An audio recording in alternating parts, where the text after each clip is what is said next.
美術への関心は薄れつつあり、かつての必需品としての地位を大きく失いました。最大の課題は新進気鋭のアーティストや才能の不足。同じアーティストの作品を2、3回繰り返し展示しても新鮮味が感じられないというご意見をいただいています。一次市場の現状は厳しいです。こんにちは、八雲太郎です。世界の現代アートマーケットはどう動いていくのか。今回も世界最高峰のアートフェア、アートバーゼルと UBS 銀行がまとめた2025年の世界のアートマーケットレポート、読み解いていきたいと思っております。以前の動画見られてない方、初めて見ていただいている方はですね、この辺に上がってますんで、ビヨーンって出てきますんで、そこからですね見ていただければ嬉しいですけれども、今回はオークションの話とまとめになるかなっていう感じですね。ギャラリーのこのレポートみたいなものが一番身近であり、面白い部分でもあるんですけど、内容がどうしても被ってしまうんで、この資料は2025年のまとめなので、2026年の展望みたいな、どうなっていくんだろうみたいなことが書かれてますけど、抽象的だし曖昧というか、明確なことは何も言えませんって感じなんですけど、今年もだって半分ぐらいもう過ぎましたから、答え合わせみたいな感じにどうしてもなっちゃうかなっていう感じがするんですけど、今回もぜひ最後までご覧ください。まずはちょっと読んでいきたいと思いますが、オークション市場の売上高は2025年に再び成長に転じ 6% 増の248億ドルとなりましたと。これは2025年の下半期の活発な取引と高額オークションにおける複数の記録的な価格が影響したと。特に戦後美術とか印象派あたりの作品もそうなのかな、そういうのが大きいというか金額帯の高いものがどんどん出てきて、それが高額落札をされて市場のこの数字を引っ張り上げたということだと思いますね。そこでこれ面白いなと思ったのは、この高額商品っていうのがほとんどアメリカで落札されていると。特に最高価格上位10点の全てがニューヨークで落札されていて、上位50点のうち39点も全部ニューヨークのオークションで落札されていたらしいんですよね。ニューヨークで落札されているからといって全員アメリカ人が買っているとは限らないんですけどね。日本人も買うし、アジアの人も買うし、ヨーロッパの人も買うしなんですけれども、具体的に言うとクリスティーズのニューヨークのセール、サザビーズのニューヨークのセールとかっていうところで出品されて落札されているということなんですよね。1000万ドル以上の美術品オークションにおける米国の優位性は強まって、そのシェアは 78% に達していると。注目度で言うと高いのはニューヨークとかロンドンのオークション。日本でも多分そうかもしれないけど、オークション会社日本でもいくつかいっぱいあるじゃないですか。オークションで買う人、もちろん業者さんは全部チェックしてたりしますけど、一般の方のチェック具合というのかな。やっぱり SBI オークションが日本でトップっていう言い方はあれですけど、現代アートに特化してるし、この前の SBI オークションの最新のカタログ、日本が近代美術を並んでるのを見て、これが毎日オークションとのこの業務提携の結果というか、そういう影響があるのかなと思った感じはあったんですけど、それはそれとして SBI アートオークションは見てるけど、その毎日オークションの細かいオンラインでやってるセールとかっていうのはあまりチェックしてないとか、そういう人結構いると思うんですよね。そこを見とけばいいかなっていう風になる。ニューヨークかロンドンかみたいな、そこしか見ないみたいな人も割と多いのかもしれないし、何が出てくるかにもよってその注目度が高まるっていうのもあるんだけど、ニューヨークっていうところが現代アートも含めてこのアートマーケットの中心であるということをまざまざと見せつける結果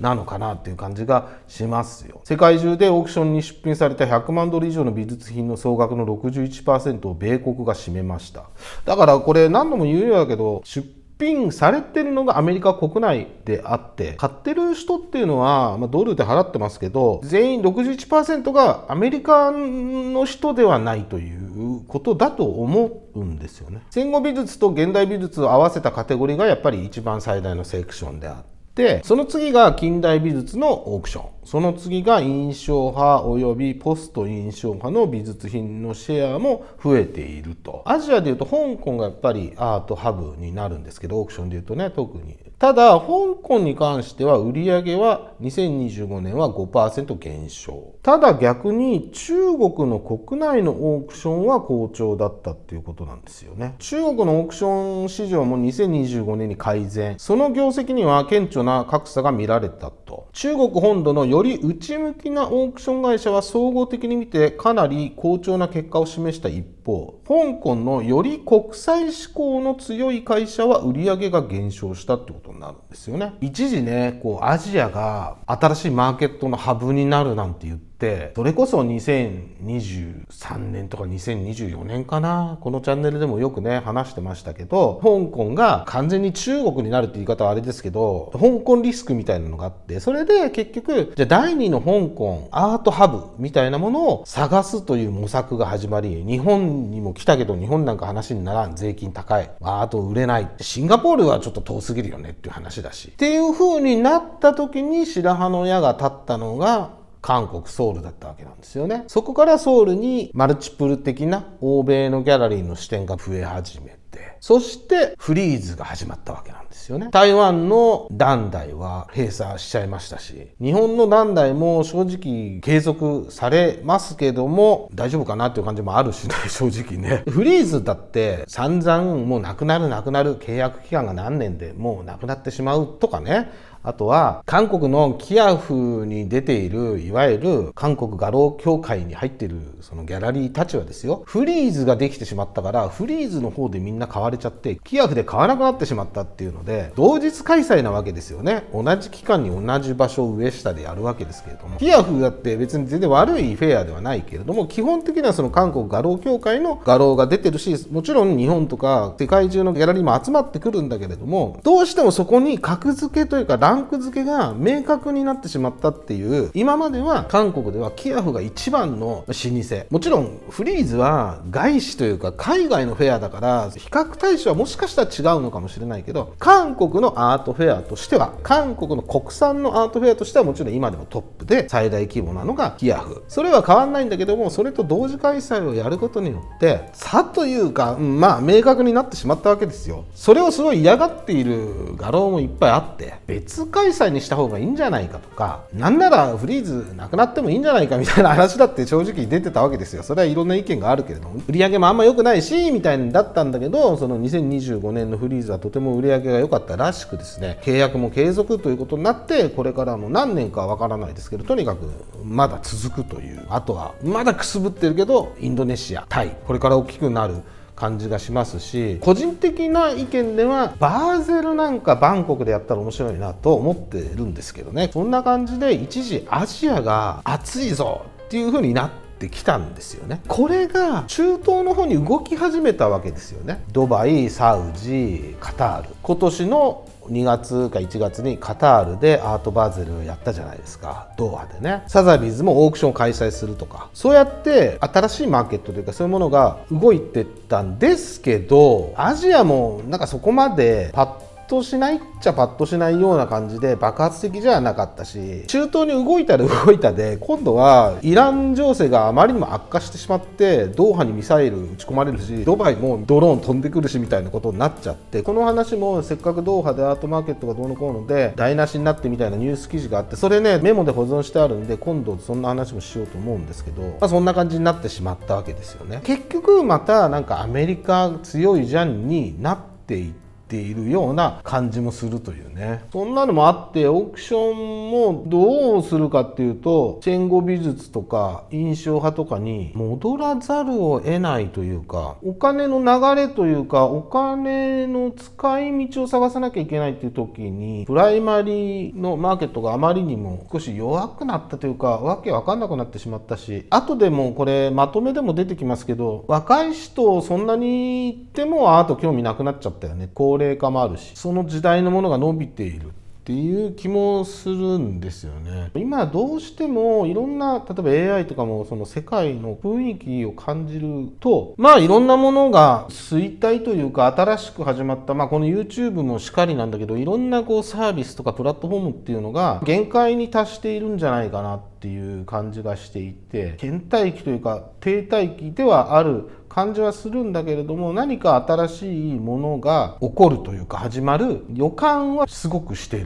戦後美術とオールドマスターっていうジャンル分け、後でねこの基準が出てきますんで、これ以上時間が過ぎると、印象派も含めて言うとピカソとかそういういろんなウォーホールとかっていうのも、今生まれてくるような世代からしたらめちゃめちゃ古いもの、興味ないよねっていうものになる可能性があるんで、もしかしたらここ10年ぐらいがもしかしたら最後の買い時というかね、そういうものにもなりかねないなみたいな感じもするので、その辺が盛り上がってるっていうのもあるのかもしれないし、単純に購入者の年齢層が高いのかっていうところもあるんだけれども、なんとなくこれは皆さん共感してもらえるかなと思うんだけど、若いか高齢かみたいなところで言うと、アジアのオーディエンスとかアジアのアート好きな人、年齢層が若いのはアジアな気がしませんか？若い人がそもそも現代アートって何だろうとか、現代アートって何みたいなことすらもう考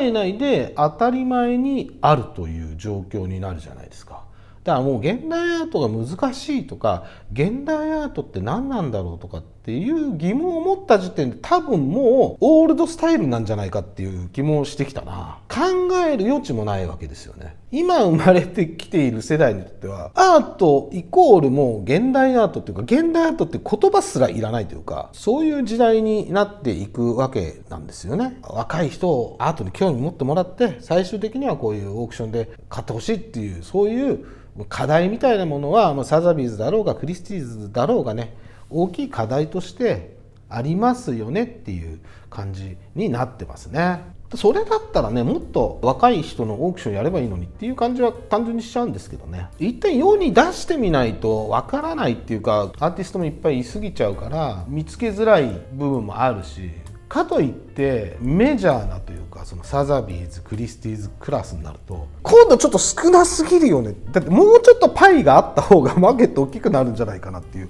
気もするしね。その評価軸もすごい極端だから、オークションの話はそんな感じですごい単純というか、いい作品というか、ものすごい高額作品が出れば数字になるし、たまたまこの年そんなに出なかったよねってなれば数字はそんな上がらないしみたいな、割とそこら辺はね単純なのかなって感じがします。さっき言ってたこのオークションのセクターというかジャンル分け、呼び方ね、現代アートとか戦後美術っていうのがどこからどこまで指すのかみたいなのが明確に決められてるんで、まず A 戦後現代美術、1910年以降に生まれたアーティストっていうのが戦後現代美術。次 B 戦後現代美術のサブセット、1910年から1945年の間に生まれたアーティスト。近代美術っていうのが1875年から1910年の間に生まれたアーティスト。戦後現代美術の前が近代美術ってことになりますね。印象派およびポスト印象派、1821年から1874年生まれの画家ということになるんですね。1874年と1875年、ここで切り替わっているっていうのが、ここに何があったのかっていう、それを皆さんコメントで私に教えてください。何が起こったのかって。その前が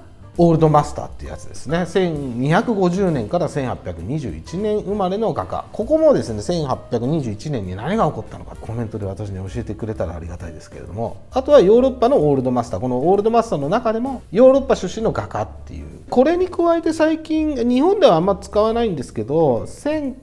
れはね定義がいろいろあって、1960年代以降に生まれたアーティスト、もしくは1970年代に生まれたアーティスト以降、もしくは1980年代以降に生まれたアーティストみたいな、これはそのオークション会社だったりとかいろんなコンテンツによって解釈は違うんですけど、ウルトラコンテンポラリーっていう言い方をする。特にこのさっき言ってたオールドマスターっていうのがみんな興味ないっていうか、あんまり古すぎてもなみたいになってるっていうね。でここでは2026年の美術品取引ということで、あらゆる産業における世界の国境を越えた貿易の見通しは、関税措置の発表と貿易相手国による報復措置によって悪影響を受けました。世界のサプライチェーンに大きな混乱をもたらして経済間の貿易の分断を加速させたと、うんちゃらかんちゃら書いてありますけれども、本当に先日いわゆるトランプ関税と呼ばれる 10% の関税ですけど、初回に出した 10% の関税違法といういうことで判決が下りて、さらにその第2発目のじゃあこれでどうだみたいな、またさらに 10% をかけたやつもつい先日違法だということで判決が下りました。またトランプさんは訴えるって言ってまだ他にもやり方あるんだみたいな感じでパターン C を出してくるんじゃないかみたいな話になってますけれども、なんかもう一部では利息付きで返還がね、その関税の企業に対して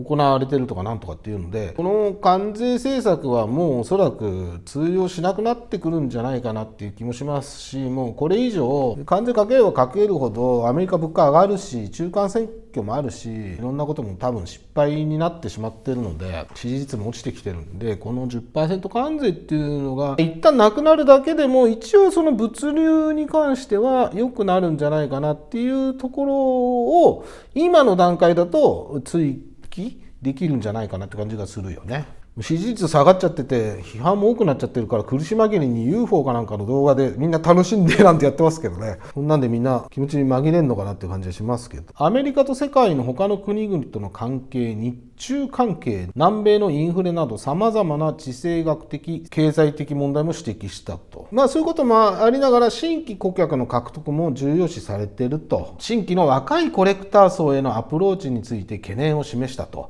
現在の顧客層は高齢化により今後10年以内に大幅に減少するだろう。購買力のある若い顧客を開拓する必要がある。新世代のコレクターは以前の世代のコレクターと同じペースで作品を購入していません。美術への関心は低下しており、一般市民の平均教育水準も低下していますっていう。だからオークションというその世界的に露出のかかる場所でマーケットの中では価格という価値の数字で決められるわけだし、その価格を見て買うか買わないかを決める場面もあるわけだし、価値としてね。新世代のコレクターに対して今のすごい少ない印象派なり戦後美術みたいなものばかりを見せていてもそれは刺さらないんじゃないかなっていう感じもするよね。キャリアを重ねていくっていうのももちろん大事なんだけれども、マーケットの中で初めから揉まれちゃうっていうその荒領事というかね、そんなのもなんかねありなんじゃないかなと思っちゃうよね。それこそさっき言ってたウルトラコンテンポラリーだけの、だってそれジャンル分けされてるわけでしょ。オールドマスターがあってひいおじいちゃんの時代の絵画が売られてるわけだから、今の20代とか僕らの世代のオークションのカテゴライズ、いわゆるウルトラコンテンポラリーのオークションのカテゴライズで若い人向けに何か企画を考えてもいいのかなっていう感じがどうしてもしちゃうというか、美術品はかつての必需品としての地位を大きく失いました。40代から60代の層がほとんどいなくなってしまったのです。そんなことはないと思うけどね。特にアジアではこの世代が特にね今熱いというか多いですからね。思考の変化、スニーカーだったりデザイン、装飾品への関心のシフト、フィギュアとか、ポケモンカードとかね、そういう風に言っちゃってるっていう。多分今の若い世代にアートをベースにアートに興味を持ってもらうっていうのは非常に難しいんじゃないかなっていう気がするんですよね。結局ラブブと同じ方式になってしまうけども、それだとそれが全てじゃないけど、なんかそういう仕掛けね。でも結局そうなるとラブブは衰退しちゃって、ラブブ熱狂しててアート作品買ったらいいけど値段下がっちゃって結局もうアート買わないになっちゃうかもしれないんだけど、難しいよな。同世代だと思うんですよね、キーワードってね。で40歳から60歳の層がほとんどいなくなってしまってるんだったら、40歳から60歳のアーティストの作品を値段というかその価値を上げていかないと、数字は初めは作れないかもしれないけど、これが20年後に1億2億になればいいわけじゃないですか。20代30代の層だったら20代30代のアーティストにいわゆる共感をしたり応援したり推したりするわけじゃないですか。オークション会社もただ吸い上げて売って終わりっていうのじゃなくて、フィリップスなんかはエキシビジョンも含めて若いアーティストを紹介したりとかっていうのやってるんで、突然カタログ見て全然知らない初めて出てくるアーティストの若い作家の絵を写真で見てもプレビューで見てもよ、もちろん SNS とかでチェックしたりとかいろんなことはできるかもしれないけど、今後この人たちの中からもしかしたらっていうような感じのアーティストさんのエキシビジョンみたいのが開催されていて、そこに何度か来ていてアーティストとも話したことあるみたいなところのものがオークションに出てくると応援したりとか、そういう現象が起きてくる可能性もあるんじゃないかな。美術への関心は薄れつつあり、リビングルームでは絵画の代わりにスクリーンやテレビが使われるようになりました。これはもう中世の時代じゃないんだから、それはまたそれ。絵は絵だろうっていう感じがしますけどね。そこと戦おうっていう関心は確かに薄れてるかもしれないけどっていうね。美術品購入に対する意識は依然として低く、多くの人が最初の一歩を踏み出すことをためらいます。メディアやその他のチャンネルを通じてより多くの美術品を一般の人々に紹介する必要があります。最大の課題は新進気鋭のアーティストや才能の不足、そして特別展のアイデア不足により新しいプロジェクトを開発するのが難しいことです。一次市場の現状は厳しいです。同じアーティストの作品を 2,3 回繰り返し展示しても新鮮味が感じられないというご意見をいただいています。一方、所属アーティストの作品価格を段階的に引き上げるという目標を掲げる中で、既存アーティストの作品の販売はますます困難になっています。新鮮さを維持するためには視野を広げる必要があると考えています。プログラム全体を見直し、新しいアーティストを発掘し、既存アーティストからの新たな挑戦を受け入れる必要があるのです。純粋に飽きられちゃってますよね、飽きちゃってますよねっていうのはなんとなく今の日本の雰囲気でもあると思うんですよね。アーティストの不足とか才能の不足、まあそれもあるけど、アートは自由なものだと言われつつも自由じゃないというか、別にその自由というものが何やってもいいという意味ではないんですけど、公園に昔よくね、駅前とかにもありますけど、うちの最寄り駅の駅前とかにもこのラフの像とかがあるじゃないですか。ああいうのも撤去しろみたいな時代になってるし、かといって駅前に村上さんのこういうあれが置いてあってもかなりファンキーな街だねここはっていう感じになるかもしれないけどね。当時のものまで言われるでしょう。例えば映画にしろドラマにしろ歌の歌詞にしろね、日本は特にそういう重箱の隅つつくような人種が多いような気もするんですけど、過激な表現ができなくても別にいいんだけども、やっぱり人間っていうのはどっか刺激的なものを求めるわけで、とにかく今コンプラ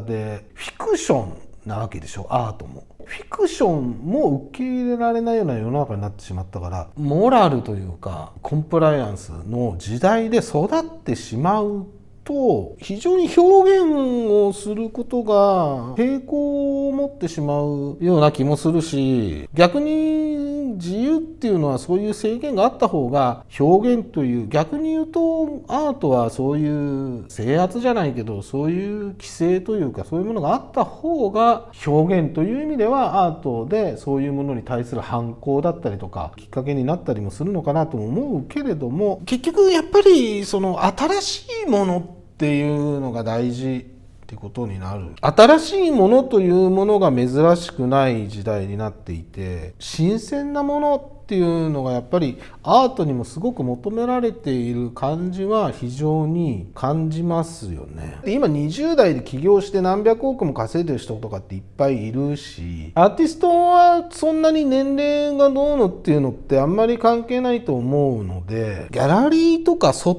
ち側の20代とか若い人の起業みたいなもの、新しくギャラリーを始めるというところを支援したりとか、魅力を伝える、どんどん新しいギャラリーが増えていく。そうするとその人たち新しい感覚で新しいものを生み出していくっていうことになるので、若い人たちがいっぱい参入というか参加してくれるような模索をするのがいいのではないかと個人的には思います。ということで最後までご覧いただきましてありがとうございました。いいね、チャンネル登録、コメントぜひよろしくお願いします。絵文字だけでもいいんでなんかコメントいただけると嬉しいです。それではまた次回、さよなら。